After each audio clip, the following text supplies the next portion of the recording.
Petrol आणि डिझेलच्या वाढत्या दराचा फटका आता थेट बळीराजाला बसताना दिसत आहे। यवतमाळ जिल्ह्यात ट्रॅक्टर मालकांनी शेती मशागतीच्या दरात वाढ करण्यास सुरुवात केली असून पेरणीपूर्वी शेतकऱ्यांची चिंता वाढली आहे। पाहूया सविस्तर रिपोर्ट।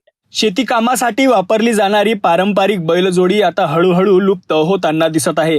त्याऐवजी आधुनिक तंत्रज्ञान असलेल्या ट्रॅक्टरचा वापर मोठ्या प्रमाणात वाढला आहे। मात्र पेट्रोल आणि डिझेलच्या सतत वाढणाऱ्या दरांमुळे आता शेती मशागतीचा खर्च वाढताना दिसत आहे। सध्या पेट्रोलचा दर 109 रुपये तर डिझेलचा दर 96 रुपयांपर्यंत पोहोचला आहे। इंधन दरात झालेल्या वाढीमुळे ट्रॅक्टर मालकांना आर्थिक ताण सहन करावा लागत आहे। काही भागात ट्रॅक्टरसाठी डिझेल मिळवणेही कठीण होत असल्याचे सांगितले जात आहे। पावसाळा काही दिवसांवर येऊन ठेपला असून शेतकरी सध्या पेरणीपूर्व मशागतीच्या कामात व्यस्त आहेत।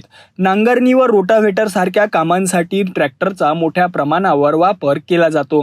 मात्र वाढत्या इंधन दरामुळे ट्रॅक्टर मालकांनी मशागतीच्या दरात एकरी 100 रुपयापर्यंत वाढ केल्याचे समोर आले आहे। माझं नाव राहुल मोतीरामजी कदम, राहणार चिमणा बागापूर।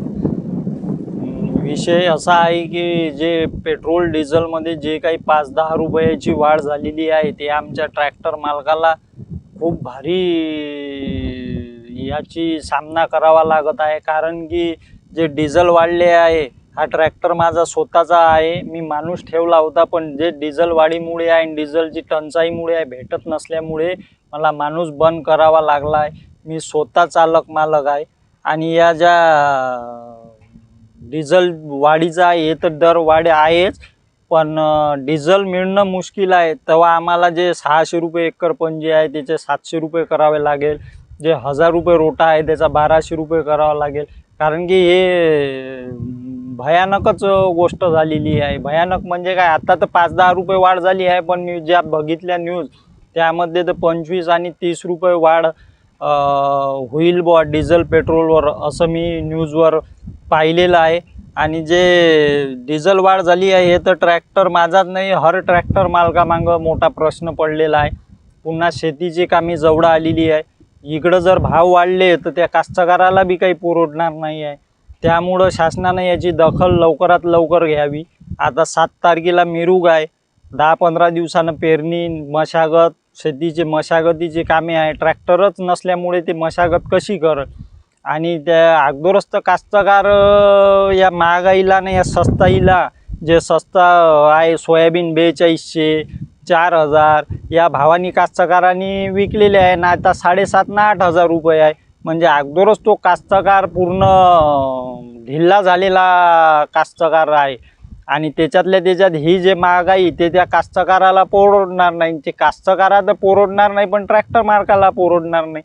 जे वाढते भाव आहे, हे जे 5 आणि 10 रुपये जे वाढलेले आहे पेट्रोल डिझेल मागे, हे ठीक आहे, येतं तर वाढ झालेलीच आहे, पण अजून 25 ने 30 रुपयाने वाढणार आहे, हे म्हटल्यावर फार चिंतेची बाब आहे। याची शासनाने लवकरात लवकर दखल घ्यावी, बस एवढीच शासनाला विनंती। ट्रॅक्टर चालवण्याचा खर्च सातत्याने वाढत असल्याने त्याचा भार शेवटी शेतकऱ्यांवर पडत असल्याचे ट्रॅक्टर मालकांचे म्हणणे आहे। यवतमाळ जिल्हा आधीपासूनच शेतकरी आत्महत्याग्रस्त जिल्हा म्हणून ओळखला जातो। अशा परिस्थितीत शेती मशागतीचा वाढता खर्च शेतकऱ्यांच्या अडचणीत आणखी भर घालत आहे। बैलजोडीच्या सहाय्याने शेतीची कामे करण्यासाठी अधिक वेळ आणि मेहनत लागत असल्याने शेतकऱ्यांचे अवलंबित्व आधुनिक यंत्रसामग्रीवर वाढले आहे। मात्र ट्रॅक्टरच्या त्या दरांचा थेट परिणाम आता पेरणीपूर्व तयारीवर होताना दिसत आहे। शेतकऱ्यांनी सरकारकडे इंधन दर नियंत्रणात ठेवण्याची आणि कृषी क्षेत्रासाठी विशेष सवलत देण्याची मागणी केली आहे। मी विजय निबल, यवतमाळ जिल्ह्यातील शेतकरी असून हिवरी या गावचा रहिवासी आहे। सध्या खरीप हंगामाच्या पूर्व मशागतीचा कार्यक्रम आमच्या शेतात, आमच्या भागात जोरात सुरू आहे, परंतु डिझेलच्या दरवाढीमुळं ट्रॅक्टरधारकांनी ट्रॅक्टरच्या नांगरटी, पंजी मारणे किंवा रोटाव्हेटर असो, तो प्रति एकर 100 रुपयांनी वाढवलेला आहे।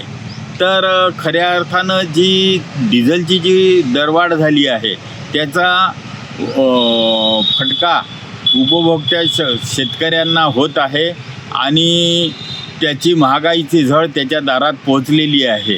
तर माझी सरकारला विनंती आहे की सरकारने त्वरित डिझेलवरची दरवाढ मागे घेऊन शेतकऱ्यांना दिलासा द्यावा, कारण हंगाम खूप जोरात पुढे आहे.